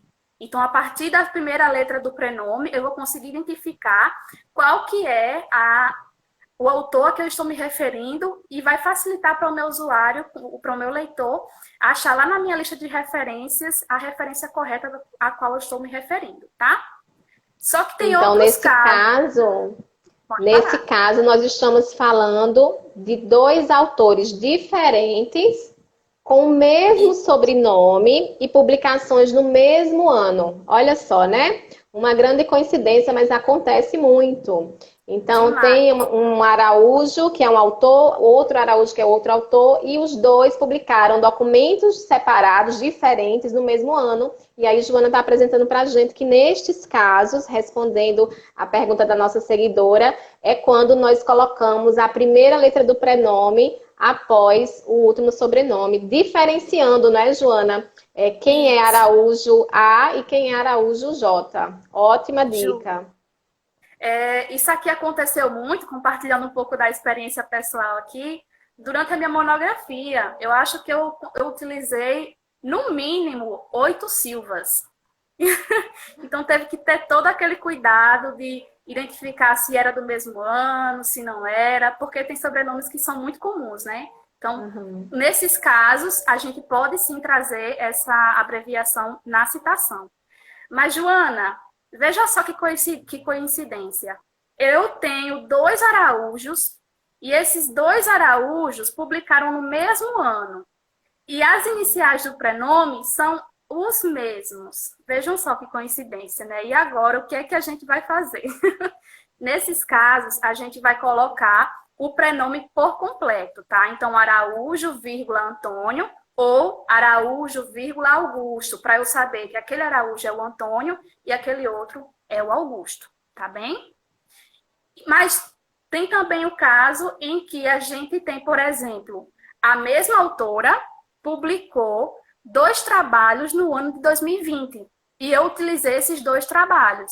Então, a gente tem aí na terceira linha Araújo, que é uma autora só, e ela publicou esses 2 trabalhos no ano de 2020. Como é que eu vou identificar para o meu leitor que aquele trabalho é aquele que eu estou me remetendo na lista de referência e aquele outro é um outro trabalho, não é o mesmo? Nesses casos, a norma ela permite que a gente utilize as letras do alfabeto para diferenciar. Então, eu tenho aqui, a primeira vez que eu cito Araújo 2020, eu vou acrescentar a letra A, dizendo que lá na minha lista de referências, aquele Araújo vai remeter ao 2020A, tá bem? Na segunda vez que eu for citar o Araújo, a mesma autora, trabalho diferente, mesmo ano de publicação. Então, eu vou utilizar a letra B, indicando que é um outro trabalho daquela autora, tá bem? E assim sucessivamente, A, B, C. E sempre lembrando, pessoal, eu vou colocar as letras do alfabeto de acordo com a sequência que vai aparecendo no meu texto. Então, se eu citei Araújo 2020 e trabalho tal na primeira vez, aquela vai ser 2020A. Se eu citei Araújo, outro trabalho, mesmo ano depois, 2020B, e assim seguindo essa lógica. E aí, linkando com as referências, quando você levar esse autor para as referências, essa letra vai acompanhar o ano lá nas referências também. Não é isso? Isso. Muito bem colocado, professora. Lá nas referências é importantíssimo que essas letras também constem, tá? Porque senão o meu leitor não vai conseguir identificar qual foi o trabalho que eu me remeti naquele instante. Uma outra circunstância, aí vocês ficam pensando, nossa senhora, são muitas circunstâncias. Mas são, né, professora? A gente se depara com tanta Sim. coisa na hora de E é escrever. importante a gente ver que a norma ela vai nos guiar para todas essas circunstâncias e a gente não vai ficar perdido. É só consultar a norma de citação, não é isso? Isso, justamente. E aqui eu tenho outra situação, que é quando, por exemplo, eu quero utilizar a autora Araújo para fomentar uma ideia que ela defendeu em 3 trabalhos diferentes. Então, eu peguei 3 trabalhos de Araújo, publicados em 3 anos diferentes, são trabalhos diferentes, tá? Eu estou aí na 4ª linha do exemplo. E aí, como é que eu vou fazer essa indicação? Eu vou precisar colocar Araújo 2012, Araújo 2016, Araújo 2020? Não, eu posso comprimir essa citação dentro de um quadro só, dentro de um parágrafo só, fazendo aquela afirmação, e aí eu vou indicar Araújo, vírgula, todos os anos, e é importante que quando a gente tem nesse caso, os anos eles vão aparecer na sequência, tá? Então eu não posso colocar 2020 antes de 2012, 2016 antes de 2012, tá? Então vai ficar na ordem crescente, 2012, 2016, 2020, tá bem? E aí, quando é que eu utilizo isso? Esse recurso, ele é muito utilizado quando, por exemplo, eu quero reforçar muito uma ideia. Então, Araújo trabalhou, por exemplo, competência em informação no artigo de 2012, de 2016 e 2020. E aí, nesses 3 artigos, ela defendeu uma ideia só, de que a competência em informação, ela vem para auxiliar o nosso usuário. Para quem é da área de ciência e da informação, biblioteconomia, se identificou muito, né? E aí, eu consigo trazer esse apanhado junto num parágrafo só e com essa indicação dentro do parênteses para não ficar repetitivo, tá? Eu consigo fazer essa compressão. E tem ainda outro caso, vejam só.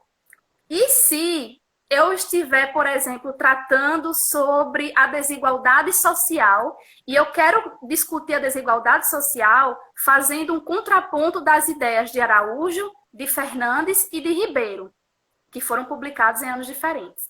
E aí, como é que eu faço isso, Joana? Eu posso escrever um parágrafo comentando a respeito da desigualdade social, no ponto que esses 3 autores concordam entre si, e eu trago ao final desse parágrafo, ou mesmo no início, a referência. Então, eu vou colocar Araújo, 2012, ponto e vírgula. Eu vou separar os trabalhos por ponto e vírgula, tá bem?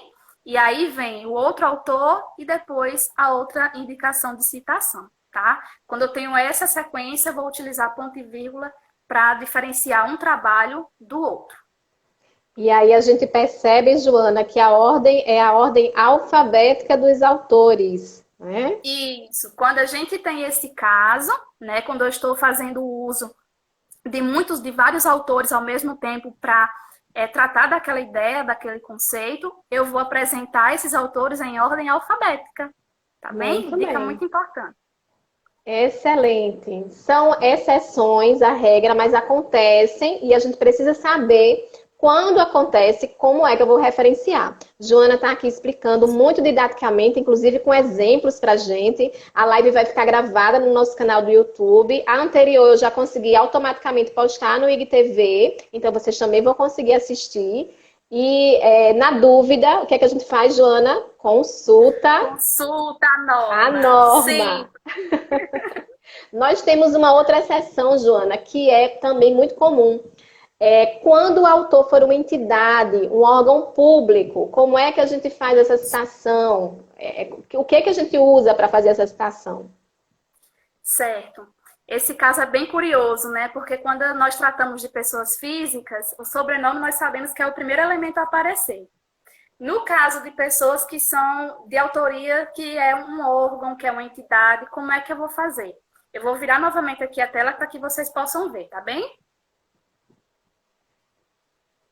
Opa, deu certo? Todo mundo vendo? Aproxima só mais um pouquinho, tá um pouco escuro. Tá, deixa eu tentar aproximar. Tá dando para ver? Aí, ótimo. Ok, pronto. E aí, o que é que acontece, pessoal, quando o meu autor é uma entidade ou um órgão público? A gente trouxe aqui o exemplo da Associação Brasileira de Normas Técnicas. Por exemplo, a norma de citação, né? Se a gente estiver tratando sobre ela. E aí, quando isso acontece, a gente vai se referir ao nome da entidade. Então, segue aquela mesma regra. Dentro de parênteses, ela vai aparecer em caixa alta, né? A gente traz aqui o exemplo Associação Brasileira de Normas Técnicas 2020, como um exemplo, tá, pessoal? Ou, no início do parágrafo, percebam, tem ali Associação Brasileira de Normas Técnicas, apenas as primeiras letras iniciais dos nomes, em maiúsculo, tá? E aí, tem outros casos, deixa eu puxar aqui para ver se eu consigo trazer o caso de quando é uma entidade federal. Porque aqui a gente está tratando, por exemplo, de uma organização, de uma entidade, correto? Mas, quando eu trato... Aqui dá para ver, professora, direitinho? Sim, sim. Pronto. Quando eu trato de uma entidade, de um órgão que é público, que é de nível federal, estadual, as coisas mudam um pouquinho. Em que sentido? Quando a gente tem uma organização, a gente sabe que vai entrar pelo nome da organização como autora. Quando a gente parte para a citação que foi retirada de um órgão de um documento de nível federal, por exemplo, e aqui a gente traz o exemplo da Classificação Brasileira de Ocupações, correto? Que é um documento que foi elaborado pelo Ministério do Trabalho e Emprego, só que esse Ministério do Trabalho e Emprego, ele se remete a um país, porque quando a gente fala, por exemplo, de Ministério da Cultura, Ministério da Educação, Ministério da Economia, cada país vai ter o seu ministério. E aí eu preciso de uma informação que me diga a que país aquele ministério, aquele órgão se remete. Então, quando a gente vai tratar de uma citação que vem de um documento elaborado por um órgão público, estadual, municipal, federal, a gente precisa prestar atenção na hierarquia dessas informações. Então, eu trouxe aqui o exemplo de uma citação de Brasil 2014, tá? Deixa eu só corrigir aqui rapidinho, porque o meu negócio errou ali, pronto. Eu trouxe aqui uma citação de Brasil 2014, tá bem? E aí, lá na minha lista de referências, eu vou colocar Brasil como autor, ponto, o órgão ou setor que foi responsável pela elaboração, que é o Ministério do Trabalho e Emprego. E aí o Ministério ele não vem em caixa alta, ele vem em caixa normal, tá bem? Seguido do título e os outros elementos que vocês vão conhecer na próxima live. Inclusive, não percam. E aí, quando não é, tem que lembrar. E aí, quando a gente vai tratar desses órgãos federais, municipais, sempre observar. É uma secretaria? A quem essa secretaria responde? A qual estado? Tá certo? Se é um ministério, a qual país esse ministério responde? Tá bem? Então, tá sempre prestando atenção nessas características hierárquicas de uma citação quando vem de uma entidade. Tá? Aqui a gente trouxe um outro exemplo, ó, da Associação Brasileira de Normas Técnicas. A gente traz aqui uma citação direta, tá vendo? Quando ela vem dentro de parênteses, é sempre caixa alta, sempre que vier entre parênteses, no corpo do trabalho, vem normalmente, tá bem? E aí, lembrando que nós podemos também usar apenas a primeira palavra em maiúsculo e as reticências, se não quiser colocar o nome todo da Associação Brasileira de Normas Técnicas. Pode colocar Associação Reticências, não é isso? Isso, justamente, pode sim. Muito bem. Aqui vou ativar novamente aqui os comentários, ver se tem alguma pergunta. Show a live, Alzira e Joana. Obrigada, pessoal. Obrigada. Foi o Marcos que comentou. Depois que aqui eu já li, para você mostrar novamente o exemplo. O pessoal está agradecendo muito aqui, Joana, os exemplos que você está dando. Tem algumas outras exceções. Essa preocupação. Se você vê alguma mensagem aí que eu não li, você pode ler também, tá bom? Joana, como é que a gente faz? Vamos falar bem rapidinho agora de alguns casos para a gente estar chegando ao final da nossa live.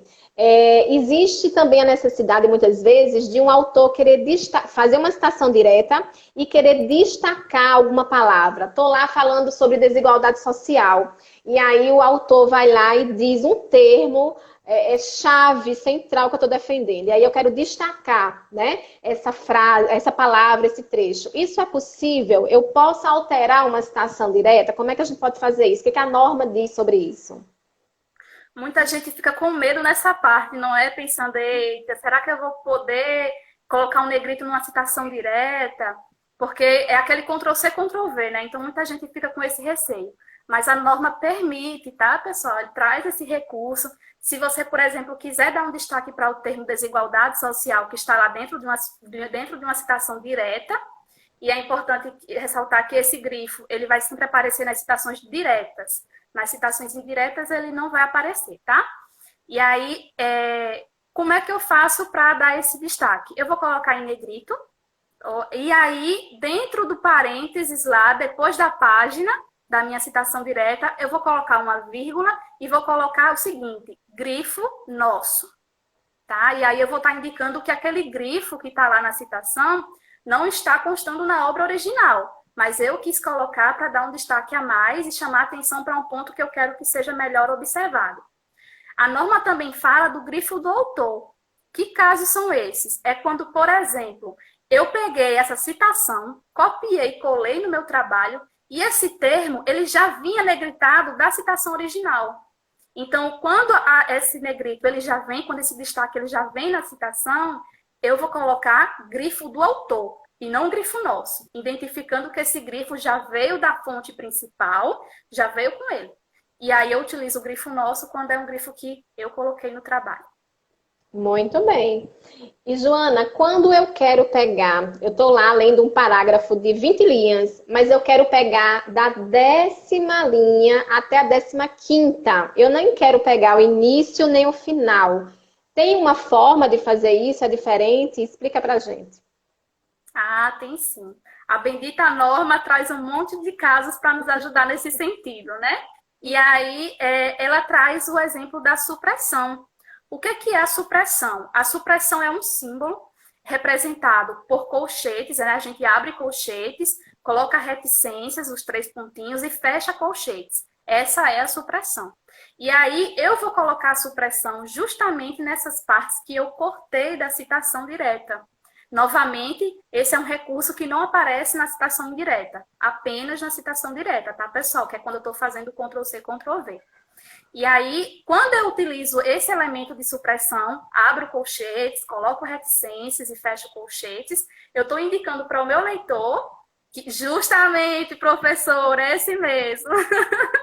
Eu estou indicando para o meu leitor que ali tem uma parte, que na fonte original tem um trecho que eu decidi não utilizar porque não corresponde àquele argumento que eu estou utilizando ali naquele momento e eu preferi recortar. Tá? Tem muita gente que fica pensando se tem limite, não é? Se eu posso utilizar vários, se eu posso fazer muitos recortes. O ideal, pessoal, é que quando a gente pensa em fazer muitos recortes, transforme logo em uma citação indireta. Tá? Pra não eu ia ficar falar justamente isso. Excelente.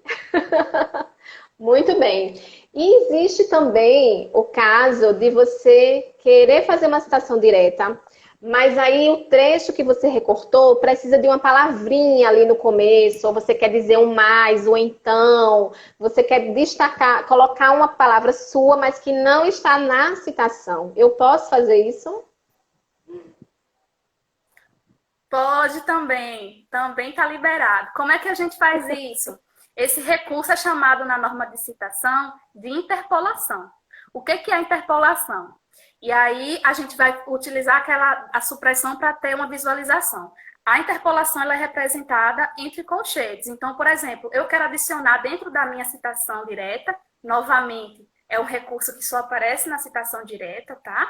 E aí eu vou abrir colchetes, colocar o termo que eu quero acrescentar. Por exemplo, eu quero acrescentar o termo nessa perspectiva, né? Eu quero acrescentar esses termos. E aí eu vou abrir colchetes. Nessa perspectiva, fechou colchetes, dá continuidade à citação. E ali eu estou indicando para o meu leitor que aquele termo, aqueles termos que foram ali colocados não constam na fonte original, mas que eu adicionei para dar um complemento à minha citação. Muito bem. Então, qualquer acréscimo dentro de citação direta, coloca a palavra entre colchetes, não é isso? Essa indicação tem que ser feita, tá? Porque senão nosso leitor vai lá, verifica na fonte original e está modificada a citação. Muito bem. Não pode. Excelente dica. A professora Tereza Renault, agradeço aqui a presença, Tereza, do grupo de pesquisas de ACO, professora lá da UFRP de Pernambuco. Ela faz o seguinte comentário: esse tema é um clamor para a academia. Vocês estão dando um show, parabéns, muito didáticas. Obrigada, professora Tereza. Professora. Ela está parabenizando, dizendo que esse tema é um clamor para a academia e dizendo que você está sendo muito didática, parabenizando pela live, pelo conteúdo que a gente está apresentando aqui. Muita gente parabenizando, dizendo, né, que está colocando tudo com muita clareza. Realmente as normas elas precisam ser exemplificadas para a gente poder entender. Então nós nos preocupamos com isso, né? Joana, e existe também o uso de citações com erros. Então, por exemplo, mudou a ortografia, não usa mais trema, e aí você vai fazer uma citação direta e você precisa ser fiel ao como está escrito no texto original, né? Então, qual é o recurso que a gente pode utilizar quando uma citação que você está colocando no texto, ele tem um errinho lá, mas que você precisa transcrever exatamente igual? Como é que a gente faz? Isso é muito comum, não é, professora? Essas mudanças ortográficas. E até em pesquisas, por exemplo, quando a gente está desenvolvendo uma entrevista, né? O nosso entrevistado utiliza uma palavra que a gente precisa transcrever da forma como ele falou, e aí eu preciso identificar que aquele termo ele foi usado daquela maneira originalmente. E aí, nesses casos, a norma ela apresenta o recurso SIC. O que é o SIC? O SIC é uma expressão que significa exatamente assim.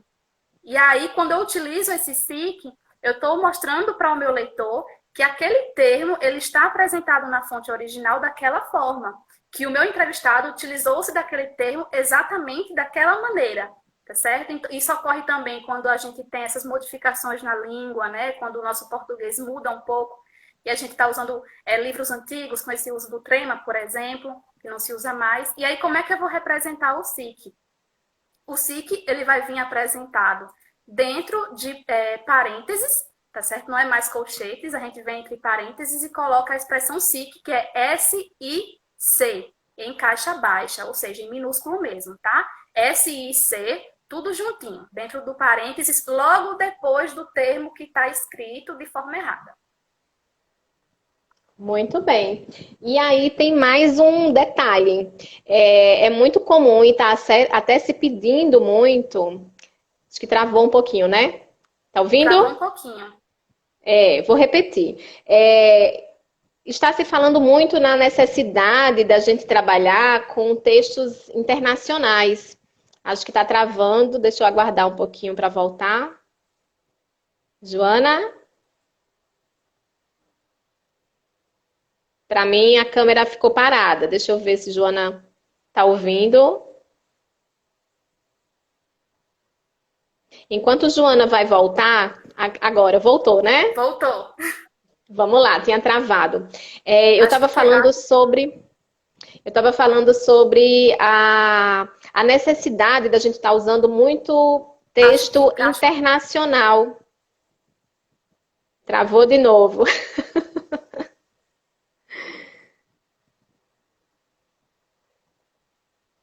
Eu vou continuar falando enquanto Joana volta. Não sei se vocês estão conseguindo me ouvir. Dá um retorno aqui para mim nos comentários para eu ver se vocês estão ouvindo.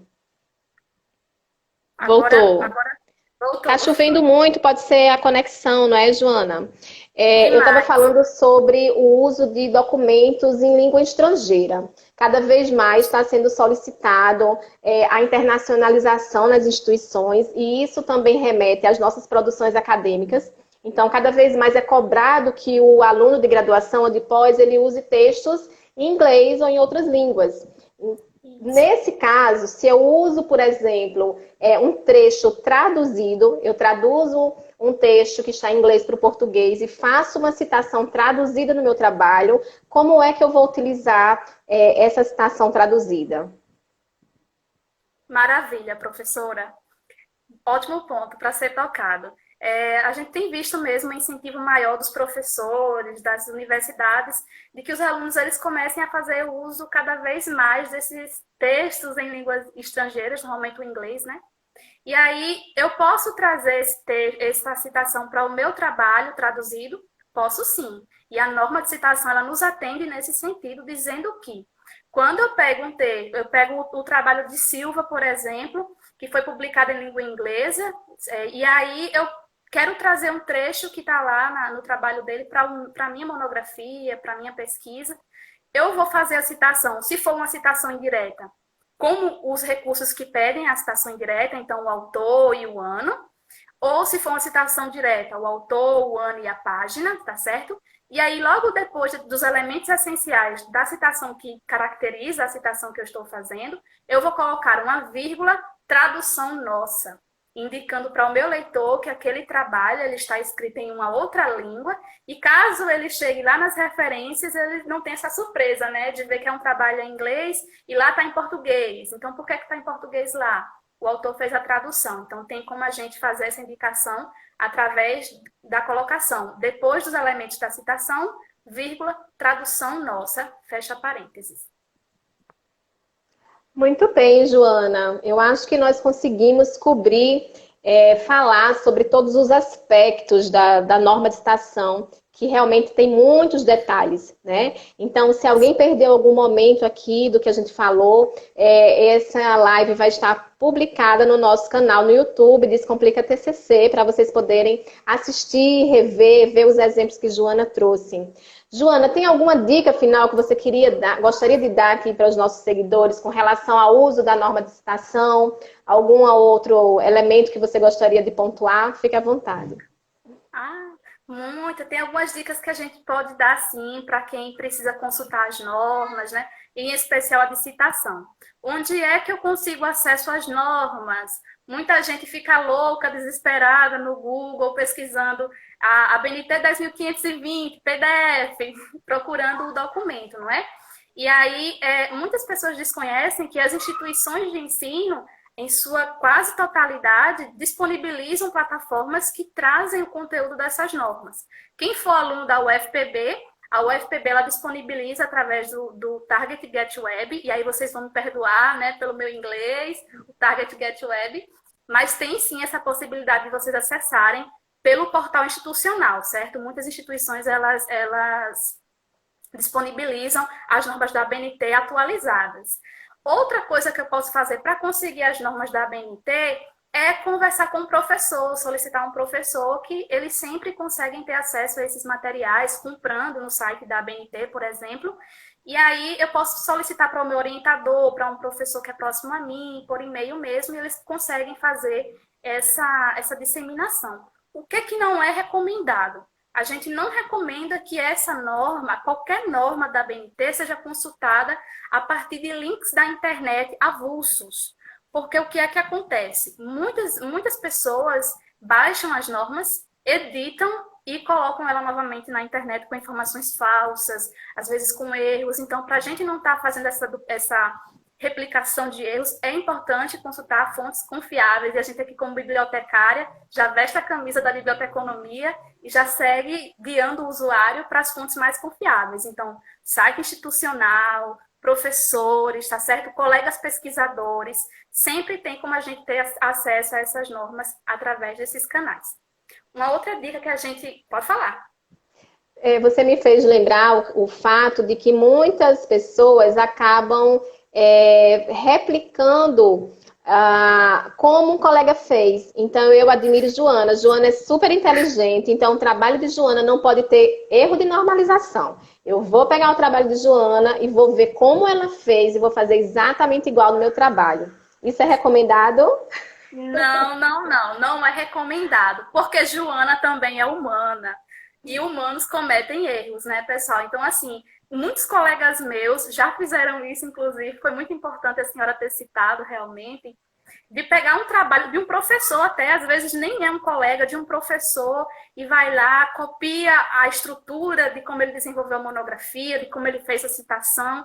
E, às vezes, pode acontecer, pessoal, de pesquisadores, de professores, de colegas, por melhores que sejam, acabar caindo em alguma inconsistência durante a elaboração de uma pesquisa, de um trabalho, tá? Então, sempre que tiver dúvida, não tem outro lugar, não. Corre para a norma, consulta a norma, e a gente sempre reforça. Norma não é para ser decorada, norma é para ser consultada. A gente está aqui falando um pouco mais livremente, justamente por esse contato, não é, professora? O projeto Descomplica TCC está aí em sua 4ª edição, trabalhando com normalização, então é comum que a gente já tenha um tato maior com alguns aspectos das normas. Mas isso só foi possível porque nós dedicamos várias horas de estudo, nos debruçando sobre a norma, consultando. Então, não é para decorar a norma, a gente aprende consultando, tá? Um outro ponto importante, professora, que é uma dica também para quem quer ficar ligado no que está acontecendo nas normas da BNT, é que a norma de citação, ela está em processo de avaliação.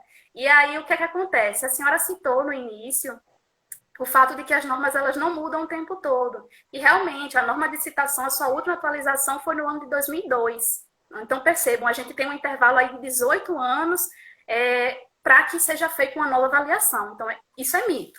Tá? A primeira coisa que a gente tem que ter na cabeça é que as normas mudam o tempo todo porque não acontece.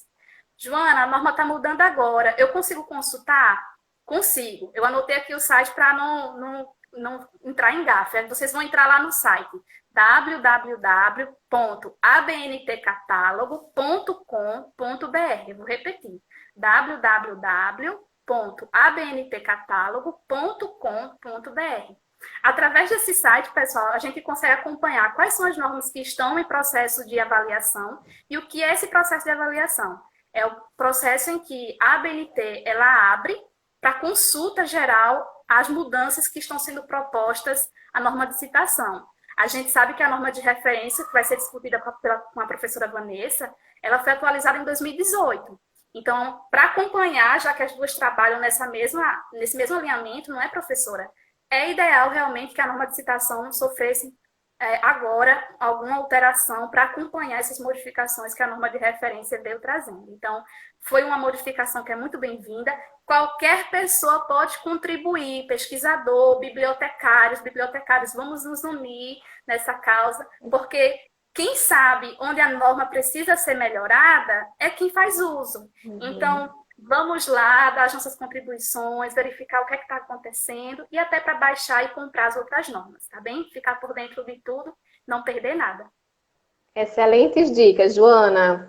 Eu quero agradecer e quero registrar também aqui a presença da professora Alba Lígia, da UFPB, do nosso departamento, que acabou de entrar aqui, do Alex também, lá da UFPE, que também está aqui congratulando a live, e de todos que estiveram presentes. Muito obrigada. Tem um comentário aqui que a gente já respondeu, mas eu vou retomar para a pessoa não ficar sem resposta, que é se o uso da citação direta, os autores eles têm que vir só no início ou só no final do parágrafo. Isso é estilo de citação, né, Joana? Então, às vezes é interessante você, para empoderar o seu texto, dizer de acordo com González de Gomes, e aí você faz a citação. E outras vezes, para não quebrar o ritmo da escrita, você pode continuar falando ou citação direta ou indireta e citar o autor ao final, entre parênteses. Então, isso vai ser muito de estilo, de escrita e qual é a ênfase que você está querendo dar ali para o autor. Se você quer que o autor seja destacado no início ou se ele pode ficar lá ao final. Claro que isso não quer dizer nenhum destaque a mais ou a menos, mas a forma da escrita e a leveza com que isso vai trazer a leitura e a fluência do seu texto. Então, com essas palavras finais, essas dicas finais de Joana, eu quero agradecer, Joana, enormemente a você.